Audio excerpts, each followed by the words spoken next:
무서운 사랑 대신 나다 보면 자기의 손길로 상처 입은 너를 고치시리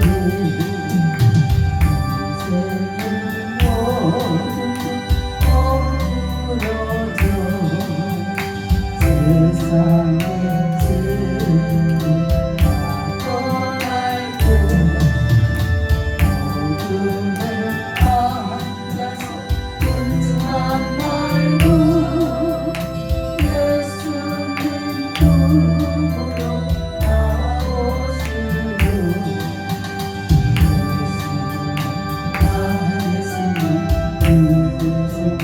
사랑 대신 자다 보면 자기의 손길로 상처 입은 너를 고치시리 어둠 같은 하늘 새나무로 겨울이 가는 봄이 오는 세상 슬픔 떠나고 나면 선명한 새날이 다가오는 예수님 이곳에 살아계신 자가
할렐루야, 정말 있으라, 정말 있으라.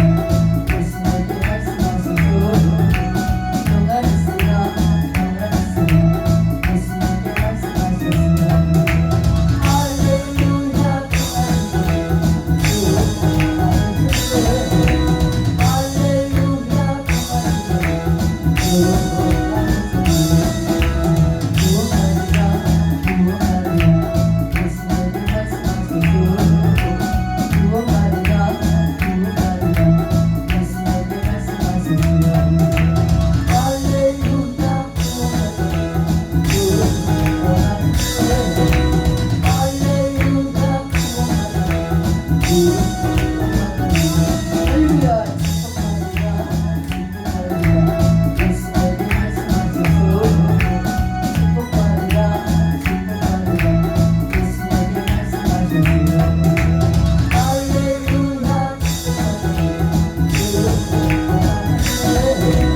화요일밤 찬양 예배로 하나님께 영광 돌리겠습니다.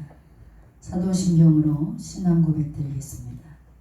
전능하사 천지를 만드신 하나님 아버지를 내가 믿사오며 그 외아들 우리 주 예수 그리스도를 믿사오니 이는 성령으로 잉태하사 동정녀 마리아에게 나시고 본디오 빌라도에게 고난을 받으사 십자가에 못 박혀 죽으시고 장사한 지 사흘 만에 죽은 자 가운데서 다시 살아나시며 하늘에 오르사 전능하신 하나님 우편에 앉아 계시다가 절로서 산자와 죽은 자를 심판하러 오시리라. 성령을 믿사오며 거룩한 공예와 성도가 서로 교통하는 것과 죄를 사하여 주시는 것과 몸이 다시 사는 것과 영원히 사는 것을 믿사옵나이다. 아멘. 찬송가 14장 찬양하겠습니다.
오늘의 성경 말씀은 열왕기상 19장 12절로 14절까지 제가 한 절 여러분이 한 절 교독하겠습니다.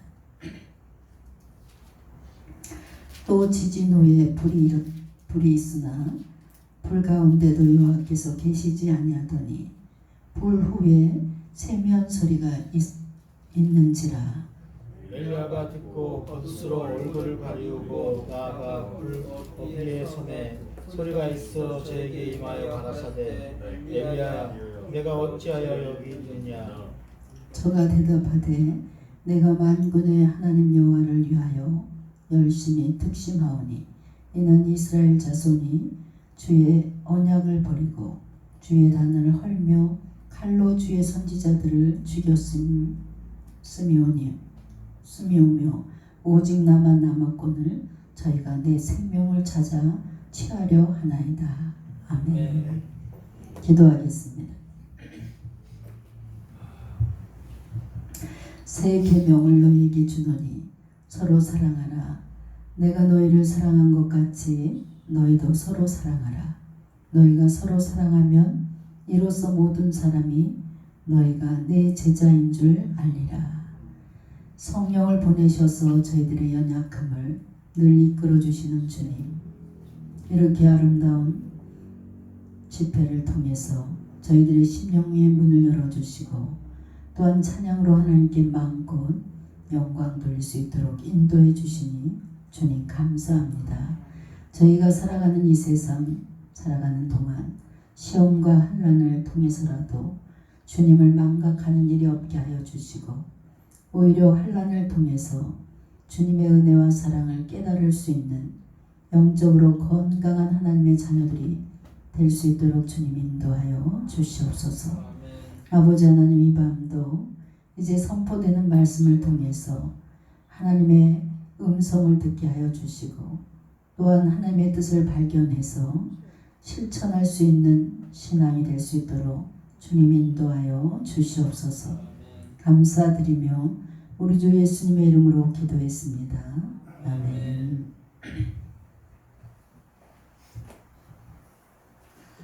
할렐루야. 오늘 말씀은 진정 속의 안정이라는 말씀으로 은혜를 나누겠습니다. 구약의 열왕기상 19장에는 구약에서 가장 강력하게 역사했던 선지자 엘리야가 이세벨의 그 박해를 만나 도망을 하여 멀리 호레산 굴에 들어가서 신비로운 한상을 보았던 내용을 오늘 우리가 본문에서 봅니다. 그가 이스라엘을 멀리 떠나 동굴에 숨어서 있을 때 호련히 자기 앞에 큰 환상이 전개되었는데 먼저 강한 억센 바람이 불어와서 산을 가르고 또 바위를 부수는데 그 속에 하나님이 계시지 않았더라 그랬습니다. 그 다음에 지진이 일어나서 땅을 막 흔들면서 땅을 갈라놓고 있는데도 그 속에 하나님이 계시지 않았더라는 거예요. 그 다음에는 불이 나서 그냥 활활 타오르는데도 그 불 속에 하나님이 계시지 않았다는 것입니다. 모든 것이 다 지나간 후에 세미한 음성이 들려오는데 그 음성 가운데 여호와께서 거기 계셔서 엘리야야, 하나님께서 엘리야야 너 왜 여기 있느냐 이렇게 물으셨습니다. 엘리야와 하나님과의 그 대화가 시작되는 내용이 오늘 말씀에 나옵니다. 바람과 지진과 불은 크나큰 그런 동적인 진동을 말하는 그런 동작을 말합니다. 그런데 세미한 소리는 고요한 안정된 상태를 말하고 있는 것을 볼 수 있습니다. 이 광경은 진동 속에 있던 안정이라 이렇게 표현해도 과언이 아닙니다. 히브리서 12장 26절 가운데 그때에는 큰 소리가 땅에 진동하였거니와 이제는 약속하여 가라사대 내가 또 한 번 땅만 아니라 하늘도 진동하리라 이런 말씀을 했습니다. 그때라는 것은 모세가 시내산에서 하나님 앞에서 십계명을 받을 때를 말하고 있습니다. 그때 과연 산이 진동하였고 시내산에 올라가서 40일 40주야를 금식하면서 십계명을 받는 그런 광경이 우리가 성경 속에서 봅니다. 또 한 번이라는 것은 예수님께서 장차 세상의 종국에 오실 때 이 땅에 강림하셔서 세상을 심판하실 사실을 그대로 말씀하고 있습니다. 그때에는 땅만 아니고 하늘까지도 진동해서 모든 만유가 다 사라지고 예수님께서 신천 신지를 만드실 그 사실을 성경은 말하고 있습니다. 대진동 속에 있는 고요한 새로운 천지의 출현을 말씀하고 있는 줄 우리가 생각해 볼 필요가 있습니다. 여러분, 즉 새하늘과 새 땅을 말하고 있습니다. 우리 한국의 말로 정중동, 동중정 이런 말이 있습니다. 고요함 속에 움직임이 있고 움직임 속에 고요한 것이 있다. 이런 얘기입니다. 우리가 잘 아는 이제 뉴턴이 잠시 쉬고 뜰을 이렇게 막 거닐고 있을 때 그 뜰이 아주 고요했습니다. 그런데 갑자기 사과 한 개가 뚝 떨어지는 소리가 굉장히 크게 들렸어요. 그 사건 속에 고요히 그는 생각하는 가운데 만유에는 인력이 있다는 물리학적 진리를 그때 사과가 뚝 떨어질 때 발견했다 그랬습니다. 또 과학자 아인슈타인은 종종 몸이 피곤해지면 배를 타고 배를 타고 몸을 거기에 누워서 하늘을 이렇게 쳐다보면서 배가 그냥 흘러가는 대로 몸을 맡기고 휴식 시간을 보냈다고 그래요. 그의 유명한 여러 가지 물리학적 원리가 그때 다 발견됐다고 합니다. 모두 조용한 환경 속에서 놀라운 진리를 발견했다는 얘기입니다. 그래서 정중동의 순간이라 이렇게 말할 수 있습니다. 그와 반대로 세상에 떠들고 복잡한 그런 그 시간 속에서 또 발견할 것들이 있습니다. 정의 사건도 얼마든지 많은 줄 여러분 아시기 바랍니다.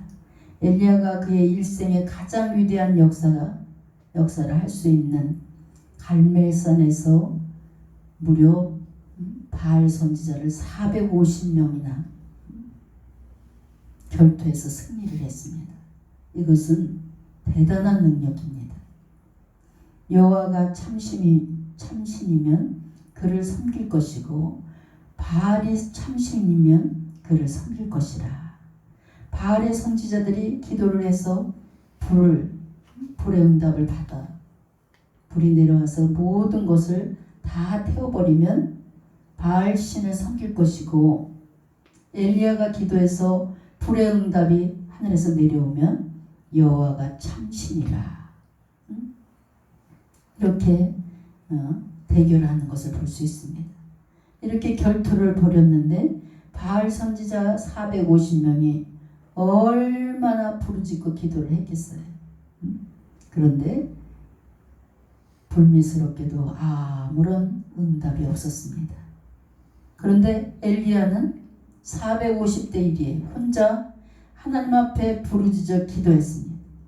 그랬더니 하늘에서 불이 내려와 그 제단의 제물을 다 불태웠더라. 대성공적인 역사를 이룬 사건입니다. 실패는 성공 후에 온다. 위기는 성공 후에 온다. 이런 말이 있습니다. 그때 엘리야의 마음속에 이제 다 끝났다. 이제 바알 선지자들이 다 경멸당했기 때문에 하나님의 사업은 이제 왕성해졌고 자기가 할 사명은 다 이루었다. 이제 아무 걱정 없다고 이렇게 생각했습니다. 이렇게 안심을 할 때, 마음의 평안이 찾아올 때 이사벨이라는 왕후가 엘리야를 죽이려고 이제 혈안이 되어 있었습니다. 엘리야는 이사벨에게 놀래서 도망쳐서 어디로 갔습니까? 노뎀나무 밑에 가서 실망한 나머지 굶어 죽기를 작정했던 기사가 성경에 있습니다. 하나님께서 그에게 음식을 먹이시고 그를 다시 일으키셔서 다시금 40일 40주야를 걸어서 하나님의 산 호렙산으로 인도에 내시는 하나님의 그 선하신 사랑을 우리가 봅니다. 본문에 멀리 이사벨을 피해서 동굴 속에 피해 있을 때 보았던 광경을 오늘 본문 속에 펼쳐집니다. 이 광경이 엘리야에게 무엇을 뜻하고 있는지, 그에게 무엇을 가르쳐주고 있는지, 그에게 어떤 진리를 발견하게 해준 것인지, 이 문제를 우리가 같이 묵상해 보면서 여러분의 삶을 한번 돌아보시길 주의 이름으로 축원합니다. 하나님께서 나에게 지금 이 사건을 통해서 하나님의 무슨 뜻이 있는지, 나에게 무엇을 지금 가르쳐 주고자 하시는지, 이 진리를 우리가 생활 속에서 늘 발견할 수 있는 영적인 사람이 되시길 주의 이름으로 축원합니다. 먼저 이 속에 엘리야는 자기의 개인적인 하나님을 찾았다, 이렇게 말할 수 있습니다. 엘리야라는 이름의 뜻은 여호와는 하나님이시다 라는 뜻을 가지고 있습니다. 바알이 하나님이 아니고 아세라의 목신이 하나님이 아니고 몰렉이 하나님이 아니고 오직 여호와 하나님이신 분이 참신이라는 뜻입니다.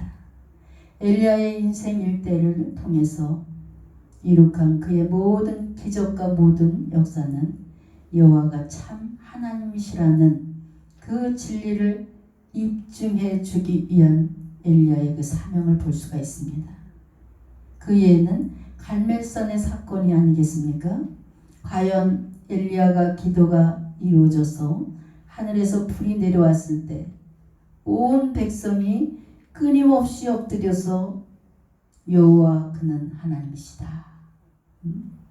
얼마나 여러분 상상을 해보세요. 450명이 얼마나 난리치고 기도를 했겠어요. 지네들이 이기려, 바알신이 이기려. 근데 엘리야 혼자서 하나님 앞에 막 기도했더니 여러분 상상을 해보세요. 하늘에서 그냥 불이 확 내려왔어요. 제단의 모든 재물을 태우고, 이 광경을 봤을 때 거기에 모였던 백성들이 어떻게, 과연 여호와 그는 하나님이시다. 다 엎드린 거. 여러분의 삶을 통해서 여호와 그는 하나님이시라, 이것을 보여줄 수 있는 참 신앙이 되시길 주 이름으로 축원합니다. 여호와 그는 하나님이시라 라고 계속해서 재창을 했습니다. 즉 엘리야라는 뜻입니다. 이렇게 엘리야의 일생을 통해서 그는 모든 사업은 여호와 하나님을 위해서 최선을 다해서 성공적인 사명을 감당했습니다. 다시 말해서 하나님을 위하여 이스라엘 백성을 위하여 모든 것을 이루어냈던 것을 볼 수 있습니다. 즉 공적인 하나님 그 신앙을 위해서 그는 기도했습니다. 그가 공적인 하나님의 신앙을 위해서, 민족을 위해서 노력하고 있는 동안 자신의 사건인 신앙, 자신의 심령은 오히려 여여지고 또 쇠약해지고 이런 상태로 빠져있던 것을 볼 수 있어요. 그래서 450대 1로 싸운 그가, 그 이사벨이 내가 너를 아주 때려 죽여야 되겠다, 자기를 죽이려고 쫓아올 때 두려움에 쌓인 것을 볼 수 있어요. 그 막강한 영권을 가진 사람이 두려워서 도망가서 어디 있습니까? 노뎀나무 밑에서 차라리 나를 죽여주시오, 이렇게 간청하는 그의 연약한 모습을 우리가 또 반대로 볼 수가 있습니다. 큰 바람이 지나갑니다. 아마 바람이 바위를 부순다는 것은 바위처럼 완고한 아합왕의 그 마음을 격파했던 사실을 상징하는 것 같습니다. 바람 속에 여호와께서 계시지 아니하였습니다. 지진으로 땅이 갈라졌습니다. 엘리야가 기도할 때 하늘이 닫히고 3년 6개월 동안 비가 오지 않아서 땅이 다 갈라졌다는 것을 우리가 다시 한번 상징하는 것을 볼 수 있습니다. 아마 그 사실을 가리킨 것을 지진으로 땅이 갈라졌다, 이렇게 표현했을 겁니다. 그러나 지진 가운데서도 불 가운데서도 여호와께서 계시지 아니하셨다. 갈멜산에서 문자적으로 하늘에서 불이 내려왔던 그것을 볼 수 있습니다.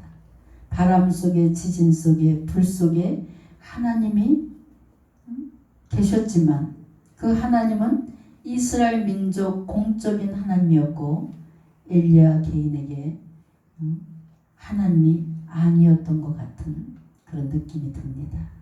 이제 동굴 속에 혼자 앉았습니다. 그는 세미하게 들려오는 음성은 이스라엘 민족을 위한 소리가 아니고 엘리야 개인에게 말씀해 주시는 엘리야 개인적인 하나님을 그 동굴 속에서 만나는 것을 볼 수 있습니다. 구약의 신간이라는 것을 이스라엘 민족의 신간이 된 것을 볼 수 있습니다. 여호와는 이스라엘 민족의 민족의 신이었습니다. 구약에서는 어떤 개인이 잘 믿고 못 믿고 이것을 탓하지 않았습니다. 민족 전체가, 제사장이 잘못하면 민족 전체가, 왕이 잘못하면 민족 전체가 하나님의 징벌을 받을 수밖에 없었습니다. 그래서 민족 전체가 하나님 앞에 잘 순종하고 있는가? 순종하지 못하는가? 여기에 이스라엘 민족이 하나님을 떠나 있는가? 가까이 있는가? 그것이 구약 전체의 흐름의 관심사인 문제였습니다. 그러나 구약에서 이어서 신약에 들어와서는 예수님께서 우리에게 말씀하실 때 공적인 하나님보다는 개인적인 하나님을 많이 만나게 되고 표현하셨습니다. 예루살렘의 회복이 이때이니까 이렇게 묻는 제자들에게 그것은 아버지께서 정하신 바인데 너희가 알 바 아니요. 예루살렘이 회복되고 이스라엘이 회복될 때는 아버지가 정하시는 것이고 너희 알 바 아니고 너희는 오직 성령께서 너희에게 강림하시면 너희가 권능을 받아 예루살렘과 유대와 사마리아 땅끝까지 내 복음의 증인이 되리라. 이렇게 예수님께서 우리에게 개인적인 하나님을 말씀해 주신 것을 볼 수 있어요. 너희 아버지가 먹여주신다. 너희 아버지가 입혀주신다. 너희 아버지가 들어주신다. 예수님 말끝마다 너희 아버지가 다 이루어 주신다. 이렇게 개인적으로 말씀하고 계십니다. 이렇게 우리에게 친근한 개인적인 하나님을 말씀하신 분이 바로 누굽니까? 예수님입니다. 이것이 우리 기독교의 신간인 줄 믿으시기 바랍니다. 구약시대의 엘리야는 구약시대에 살면서 큰 실패와 낭망에 떨어져 동굴 속의 무서운 격동 속에 얻은 안정 가운데서 개인의 하나님을 그때 발견하는 것을 볼 수 있어요. 참 중요한 그런 사건입니다.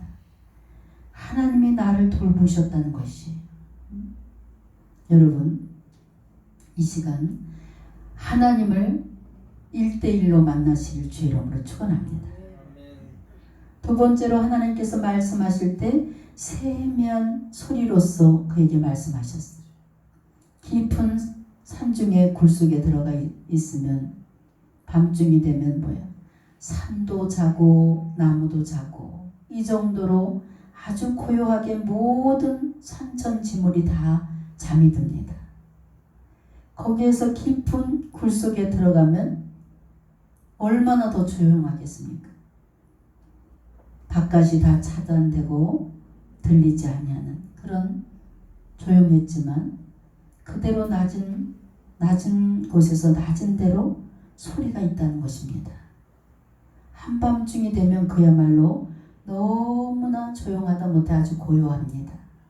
그래서 밤중이 되면 산도 자고 나무도 자고 굴도 잔다.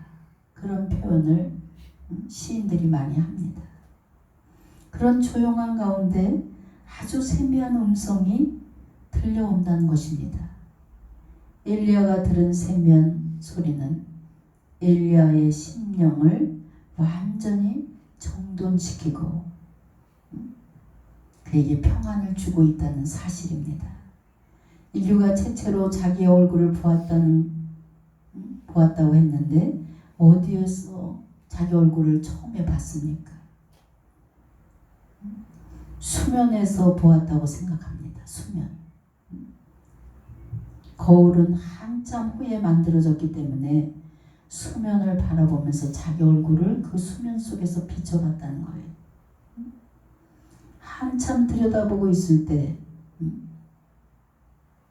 잔잔한 호수에 자기 얼굴을 그런 물속에서 자기 얼굴을 본 적이 있을 거예요. 어렸을 때.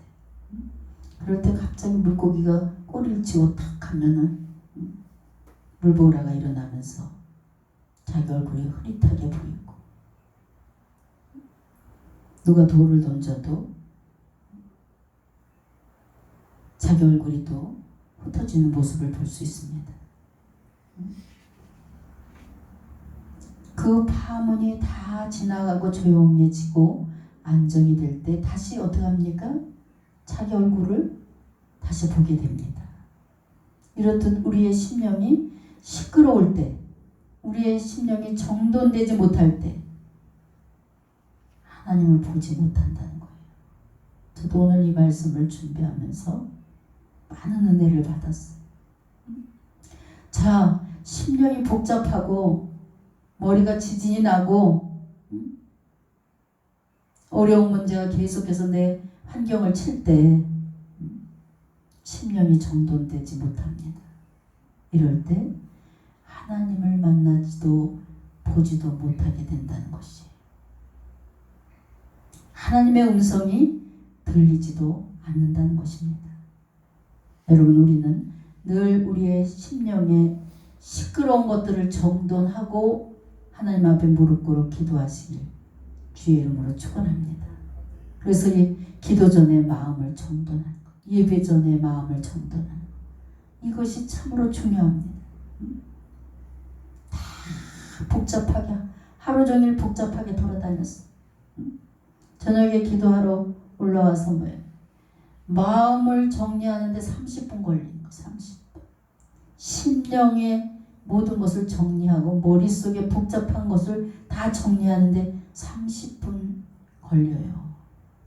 그래서 더 그때 기도할 때 하나님의 세미한 음성을 그때 들을 수 있다는 사실을 믿으시기 바랍니다. 그래서 우리 주님은 평안할 때 응답을 주시는 거예요. 복잡할 때 주시는 게 아니라 평안할 때 응답해 주시는 하나님을 믿으시기 바랍니다. 그래서 마음과 생각 속에 우상 숭배로 내가 막혀 있는 것이 없나? 여러분, 이 시간 정신적인 우상이 무엇인지를 다 깨닫고 버릴 수 있는 이 시간 되시길 주의 이름으로 축원합니다. 또 탐심을 버리시기 바랍니다. 현대인의 가슴 속에 지식이 하나님보다 더 크게 자리 잡은 사람이 있어. 내 지식이. 그래서 목사님이 설교하면 그 성경 지식을 가지고 들이대는 사람들이 꽤나 많습니다. 우리 교회는 그런 사람이 없어서 천만 다행이에요. 한 사람이 예전에 있는데 성경을 그냥 공부를 다 해갖고 와갖고 저한테 들이대고, 목사님 이러고 가만히 보면 저를 어떤 때는 가리키는 느낌이 들어요. 그래서 제가 어떻게 대답을 할게요. 몇 장은 어떤 내용이고 몇 장은 무엇으로 시작했을까, 이걸 곰곰이 생각하니까 잠이 안 왔어요. 그러면서 또 공부를 해갖고 오는 거예요. 한두 끝도 없는 거예요. 그때 제가 성경 66권이 또 드립하면 팔수록 아주 신기하고 아주 의문점이 너무 많다 그랬어. 성경 66권은 하나님의 사랑이다. 그냥 하나님의 사랑을 온전히 실천하는 그 믿음이 될 때 성경 66권은 저절로 해석이 되는 거야. 나중에 6개월 후에 왔어. 자기 인생에 제일 똑똑한 교수님을 만났대. 저한테. 성경 66권 아무리 뒤져봐도 사랑이 정답인 것 같다. 이렇게 현대인들의 가슴 속에, 머릿속에 지식이 하나님보다 더 높은 거예요. 하나님이 앉아 계실 자리에 여러분 마음의 첫 자리에 누가 계셔요? 돈이 있는 거예요. 돈이. 마음의 첫 자리에 예수님이 계셔야 돼요. 마음의 첫 자리에 돈이 있으니까 늘 돈을 따라가게 되고, 마음의 첫 자리에 있는 여러분의 우상을 다 버리시길 주의 이름으로 축원합니다. 우리는 종교적으로 많이 아니고 도덕적인 정비를 받아야 됩니다. 창세기 35장에 보면 야곱이 자기 고향에서 돌아올 때 베델로 올라가는 도중에 자기들의 자녀들에게 너희 가운데 모든 이방 신상을 다 땅속에 묻어버리고 옷을 빨고 일어나 베델로 올라가자 말씀이 있어요. 베델은 야곱이 고향을 떠나갈 때 하나님의 계시를 보았던 곳으로 거기에 야곱이 돌기둥을 세우면서 언약을 세운 장소입니다. 그 서약을 지키기 위해서 이방 신상을 땅에 다 묻어버리고, 즉 종교적인 정비를 하라는 뜻이에요. 여러분, 하나님 앞에 나올 때 회개가 있어야 돼요. 회개. 옷을 빨고, 성경 말씀 가운데 옷이라는 것은 우리의 도덕적인 생활을 말하고 있는 것입니다. 그래서 그냥 막 주여 한다고 그냥 영권이 그냥 하늘을 치닫을 정도로 영권이 있어도 소용이 없는 거예요. 인격적으로 갖춰져야 그 영권이 빛이 나게 되는 줄 믿으시기 바랍니다. 성도 여러분, 우리가 하나님 앞에 은혜를 받으면 우리의 생활이 도덕적으로 재무장이 돼야 된다는 사실을 믿으시기 바랍니다. 우리 신앙에 맞지 아니하는, 성경에 부합하지 아니하는 잘못된 그런 모든 도덕적인 생활을 다 청산해 버려야 돼. 맑고 높은 도덕률을 유지할 수 있는 그리스도인들이 되시길 주의 이름으로 축원합니다. 엘리야는 이사벨을 멀리 떠났습니다. 40일을 주야로 걸어서 호렙산 동굴에 돌아와 있습니다. 이사벨이 따라올 수 없는 먼 거리까지 지금 도망을 왔습니다. 이사벨은 엘리야에게 있어서 큰 문제, 고민 덩어리였어요. 문제. 그런데 그 문제를 하나님 앞에 맡기고 멀리 동굴까지 떠나온 것을 볼 수 있어요. 노댕이 말하기를 아름다운 것은 항상 내 곁에 있다. 내가 그것을 보지 못하기 때문에, 보는 눈이 없기 때문에 보지 못하는 것이다. 항상 아름다운 것은 우리 옆에 있는데 우리가 보지 못한다는 거예요. 우리가 우리의 모든 문제를 하나님께 다 맡겨버리면 내 자신을 바라볼 때 거기 안정을 찾게 된다는 사실입니다. 평안을 그때 찾고 아름다운 미를 그때 내가 발견하게 된다는 사실을 믿으시기 바랍니다. 그래서 여러분, 정말 나를 들여다보는 사람이 가장 아름다운 사람. 제가 오늘도 이렇게 누구를 데리고 이렇게 병원을 가는데 전 다리가 멀쩡하니까 그냥 터벅터벅 앞에 가는 거예요. 앞에 가서 뒤를 이렇게 돌아보니까 몸 80대 된 영감이 그냥 찔룩 이렇게 오는데, 이야, 그 모습이 살아온 모습이구나. 참 슬픈 모습이구나. 이 생각을 많이 했어요. 왜 자신들을 들여다보지 못할까? 너무나 안타깝구나. 여러분, 행복은요, 항상 우리 곁에 있는 거예요. 내가 느껴보지 못하고 내가 발견하지 못한 것이지, 하나님 늘 행복한 환경을 여러분에게 주시는 줄 믿으시기 바랍니다. 마지막으로 이 세미한 음성을 들으면서 동굴 속에서 엘리야는 새로운 사명을 받습니다. 그는 거기서 죽으려고 했지만 하나님께서 그에게 새로운 사명을 맡겨주십니다. 열왕기상 19장 15절의 이하에 보면, 그는 제기해서 하사엘에게 기름을 부어 아람 왕이 되게 만들었고, 예후에게 기름을 부어서 이스라엘 왕이 되게 하고, 또 엘리사에게 기름을 부어서 자기의 후계자가 되게 하고, 그의 사업이 더욱더 뻗어나가서 아람으로 또 이스라엘로 하나님의 사업을 막 확장시키는 놀라운 모습을 볼 수 있습니다. 여러분, 우리가 죽었다고 영원히 죽는 것이 아니에요. 이렇게 다 그 여인이 무서워서 그냥 벌벌 떨고 막 이렇게 이런 심령 속에서도 하나님께서 찾아오셔서 사명을 주셨어요. 그 이후의 사명이 뭐예요? 너무나 찬란한 사명이고 하나님의 영광을 더 크게 드러내는 사명을 감당하는 것을 볼 수 있습니다. 하나님 앞에 은혜를 받고 엘리야는 제기해서 그 사업보다 더 확대해 갔던 사실을 오늘 우리가 본문 속에서 볼 수가 있습니다.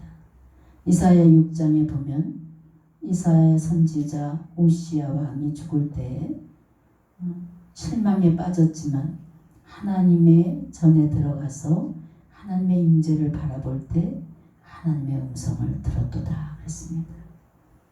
누가 우리를 위해서 이 백성이 누가 우리를 위해 이 백성들에게 갈고 이야 하나님께서 말씀하시는 거예요. 누가 우리를 위해서 이 백성들에게 갈고 이때 이사야 선지자가 말하는 것을 볼 수 있어요. 저를 보내소서. 여러분 하나님의 그 음성을 직접 듣고 내가 가겠나이다 저를 보내주소서 이래 얼마나 정말 전율이 흐르는 그런 감동적인 장면입니다. 이사야가 새로운 사명을 받는 그 순간이에요. 기독교에서 하나님의 사명이라는 그런 말이 기독교에 있습니다. 그래서 이제 사명 있어 신학교가 이렇게 말합니다. 하나님을 만나는 자는 반드시 이런 새로운 소명감을 얻으면서 하나님께 나갈 수 있는 사람이 된다는 사실을 믿으시기 바랍니다. 2차 세계대전 때 히틀러 정권이 얼마나 무섭다고 소문이 났습니까? 생각을 해보세요. 유대인들을 600명이나 가스가 아주 가득 찬 방에다 600명을 가두고 그냥 살인을 하는 거예요. 1분도 안 돼서 튀어나오려고. 1분이 뭐야? 1초도 안 돼서 그 가스가 그냥 너무너무 독해서 튀어나오려고 했는데도 못 나오게 해서 그 안에서 600명이 죽어갈 때 얼마나 잔혹한 인간이에요. 근데 이 사실을 제가 책에서 봤어요. 어느 젊은 그런 끔찍하게 매일 죽어가는 거. 한 사람씩 불러다가 또 가스실에 갖다 죽이고 나가면 돌아오지 않는 거. 그런데 어떤 한 젊은 의사가 거기 있었어. 젊은 의사. 근데 그는 자기 죽음이 이제 한 사람씩 다 불려나가서 죽는데 자기도 죽음 앞에 있는 거예요. 언제 불려나갈지 모르는 거. 자기 차례가. 근데 그가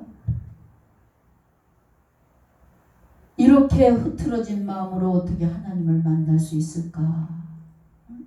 이런 모습으로 어떻게 내가 하나님을 볼 수 있을까? 그래서 그 감옥에서 뭐가 있겠어? 면도칼이 어디 있어? 그런데 그 얇은 유리 있잖아. 유리 조각으로 그 면도를 한다는 거야. 면도. 유리. 거울 깨진 걸로. 거울 깨진 걸로 들여다보면서 거울 깨진 걸로 면도를 하니 이게 얼마나 아프겠어요. 잘 깎이지도 않는. 그런데도 그렇게 하고 그냥 다 그냥 몸을 만지면서 단정하게 하면서 오늘 내가 하나님을 만날까? 이렇게 추한 모습으로 내가 어떻게 하나님을 만날 수 있을까? 이래가면서 고함 치면서 그냥 여러분 이 광경이 얼마나 정말 감동받는 장면입니까? 내가 하나님을 만날 테니까 오늘 만날지 내일 만날지 모르니까 옷도 늘 단정해야 돼. 유리 조각으로 그냥 수염도 깎아야 돼. 이렇게 보니까 형무관이 들어와 보니까 아니 저거는 그냥 다 그 안에서 그냥 다 꼬질꼬질하고 세수도 안 하고 그냥 이빨도 안 닦고 막 엉망진창인 것들 그냥 그 사람들 눈엔 짐승으로 보였겠죠. 한 사람씩 끌고 나가서 다 가스실에서 죽이는 거예요. 근데 아무리 봐도 그 젊은 청년은 너무 깨끗하니까 너무 깨끗하게 단정하게 앉아있으니까 아이 내일 데리고 나가야지. 또 내일 보니까 너무 또 그 중에서 제일 깨끗해. 또 내일 데리고 나가야지. 이러다가 전쟁이 끝났다는 거예요.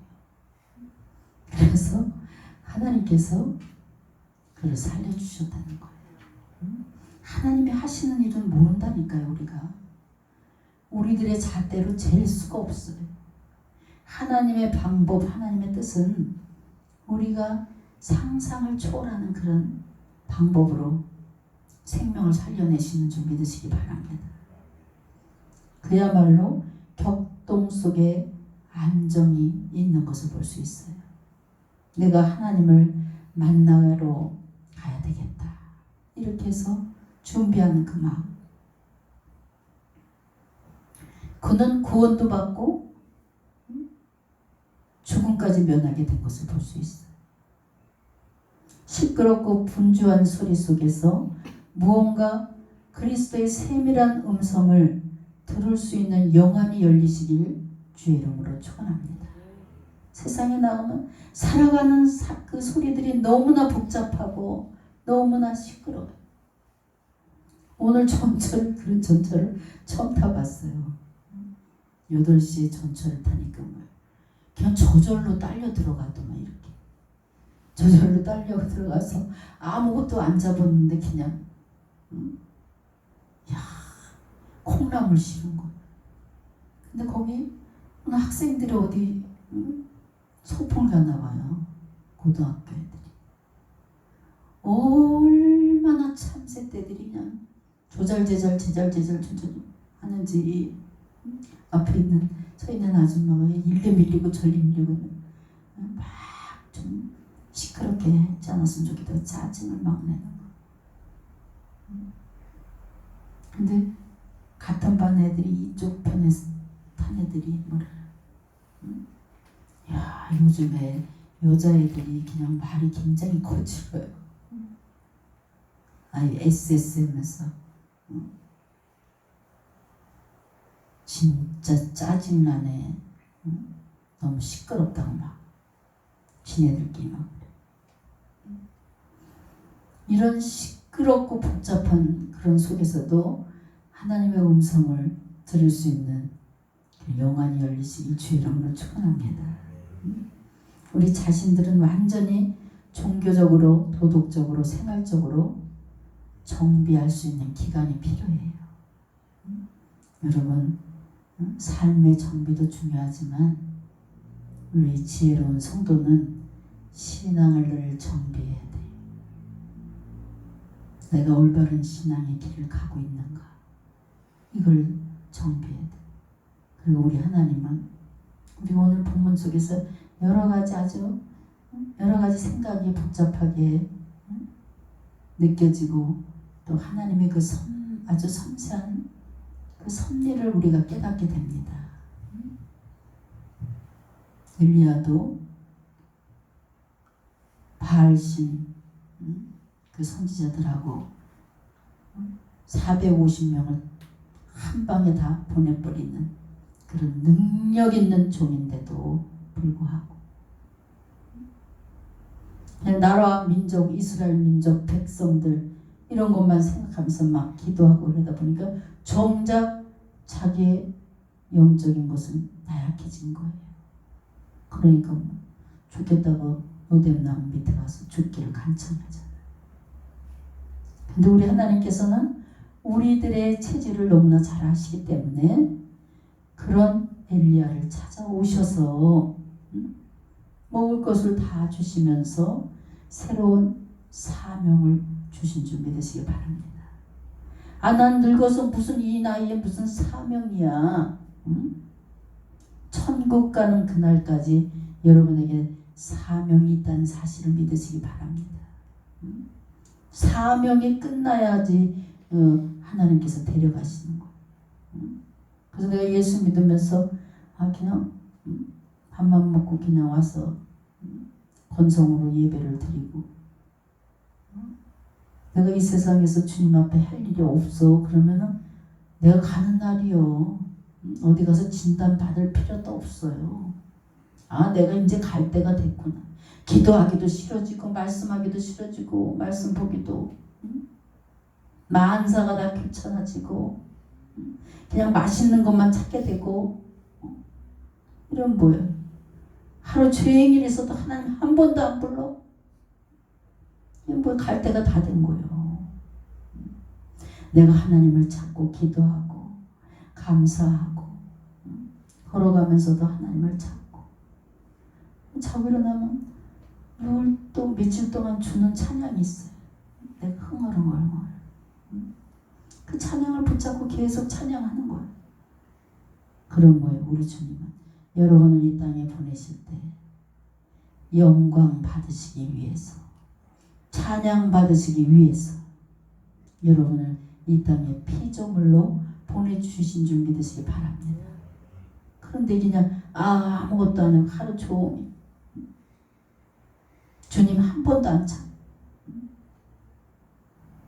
우리 두 분의 청년들 목사님 나 장가 가고 싶어요. 그게 그냥 제 가슴에 딱 못이 박히게 딱 와서 박혔어. 어떡하면 고민하는 거예요. 지금 38 노총각들을 어떻게 장가를 보낼 것인가 이렇게 고민하는 게 뭐예요? 하나님 앞에 저는 보고해야 돼. 이 청년들이 장가를 가고 싶다는데 하나님 방법이 있지 않습니까? 저들의 소원의 기도를 들어주시고 응답해 주세요. 제가 기도하지만 여러분들이 어떻게 날마다 기도하는 거예요. 날마다. 제가 간증했잖아요. 우리 청년이 와서 병도 고치고 작전기도 줄 때 그때 41인가 2인가 결혼하고 싶어요. 목사님. 대상은 그랬다. 20대야지만 된다. 내가 그때 속으로 몇 번은 좀 친해지기 전까지는 주제 파악 못했네. 40대가 무슨 20대를 골라. 목사님 속으로 그렇게 생각하시죠? 우리 청년회에서 형 미쳤어? 30대도 안 와? 근데 어떻게 본인이 20대하고 결혼하고 싶다니까 작정기도에 20대 만나게 하나님 20대 아름다운 신부 보내주세요. 이게 기도했어. 하나님 방법은 모르는 거예요. 그래도 어느 날 목사님 나 베트남 가요. 어디 여행? 그랬더니 예. 거기 가서 뭐 카톡해고 이 여자는 어때요? 이 여자는 어때요? 이 여자는 어때요? 아니 그게 뭐야? 내 신부감이에요. 지금 여기서 결혼하고 가려고요. 아유 큰일 났다고. 제 강대성이 얼른 올라온 거예요. 다 봤는데 다 나를 싫대요. 베트남 아가씨들도요. 눈은 다 높아요. 다 퇴짜 맞았대. 마지막 한 사람 남았대. 그 사진 척거덕 왔는데 사진을 척거덕 보는 순간 완전히 손디기야. 너무 착하다 그래 하나님. 그래서 제가 기도했더니 이 딸은 순종하는 딸이라. 착하다는 거야. 아주 마음이 선하고 착하다. 마음 하나 보고 착한 거 하나 보고 데려와. 그랬더니 거기서 제가 기도하고 얘기한 거, 근데 거기서 결혼식을 한 거예요. 목사님 결혼시켰다 결혼사진 딱 찍어 갖고 왔어. 야, 제가 첫 번에 느낀 게 20대하고 결혼한 데는 진짜 하나님이 부르짖어 기도했더니 23살 아주 꽃다운 아가씨를 만나게 했다니까. 죽었냐? 또 왔으니 어떻게? 목사님, 우리 아내가 아기 갖고 싶어해요. 기도해야지. 그래서 또 기도하니까 하나님이 또 자녀도 주셨어요. 그러니까 우리 때를 얻든지 못 얻든지 늘 기도하면 하나님께서 이루어 주실 것을 믿습니다. 그래서 생각과 마음만 갖고 있지 말고 입술로 계속해서 하나님을 졸라대세요. 그러면 분명히 응답해 주시는 줄 믿으시기 바랍니다. 그리고 여러분 날마다 새로운 사명을 받아서 천국 가는 그날까지 사명 감당할 수 있는 지혜로운 성도가 되시길 주의 이름으로 축원합니다. 기도하겠습니다. 늘 우리들에게 찾아오셔서 위로해 주시고 새로운 소망을 주신 하나님, 그 은혜와 사랑을 감사드립니다.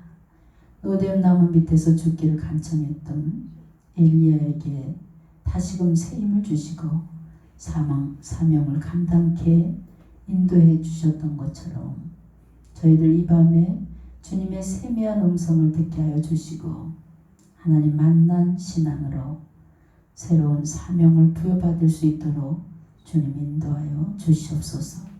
감사드리며 우리 주 예수님의 이름으로 기도했습니다. 아멘. 이제 우리가 늘 깨어서 기도하면서 찬양으로 하나님께 영광 돌리고 또 말씀으로 무장할 수 있는 그런 여러분의 신앙이 되시길 주님의 이름으로 축원합니다. 바쁘고 힘들고 피곤해도 화요일날 와서 내가 사람한테 들려주는 것이 아니라 하나님께 한 곡이라도 10곡이라도 찬양을 한번 올려드려 보세요. 닫혀있던 여러분 심령은 저절로 열리게 됩니다. 그래서 오늘 밤도 찬양 중에 거하시는 하나님을 만나는 이 밤이 되시기 바랍니다. 기도하겠습니다. 만복의 근원이 되신 하나님 아버지, 보잘것없는 헌신까지도 기쁘게 연락해 주시니 감사합니다. 항상 새로운 것으로 충만케 해주신 하나님의 은혜에 감사해서 여러 가지 감사의 제목을 담은 예물을 주님 앞에 봉헌에 올린 손길들이 있습니다. 저들의 삶의 도전을 주님이 친히 아름답고 복되게 가꿔주시고 부족함이 없는 삶을 누리며 살아갈 수 있도록 주님 복의 복을 더하여 주시옵소서. 불황 속에서도 불황을 타지 않게 많은 일거리를 허락하여 주시옵소서. 이 시간도 피곤한 몸을 이끌고 사모하는 마음으로 달려나온 성도님들, 저들의 삶을 책임져 주시고 항상 안전지대로 이끌어 주시옵소서. 또 하는 일마다 형통한 복의 복을 더하여 주시사 하나님의 영광을 위해서 쓰임받는 성도들로 하나님 축복하여 주시옵소서. 기쁠 때나 슬플 때나 하늘의 사랑의 수혜자가 되게 하여 주시는 우리 주 예수 그리스도의 은혜와 하나님 아버지의 영원하신 사랑과 성령님의 도우심의 축복의 역사가 오늘 이 자리에 고개 숙인 성도님들 머리머리 위에와 이 나라 이 민족 위에와 섬기는 교회 위에와 각 가정들 위에 이제로부터 영원토록 함께 계실지어다. 아멘.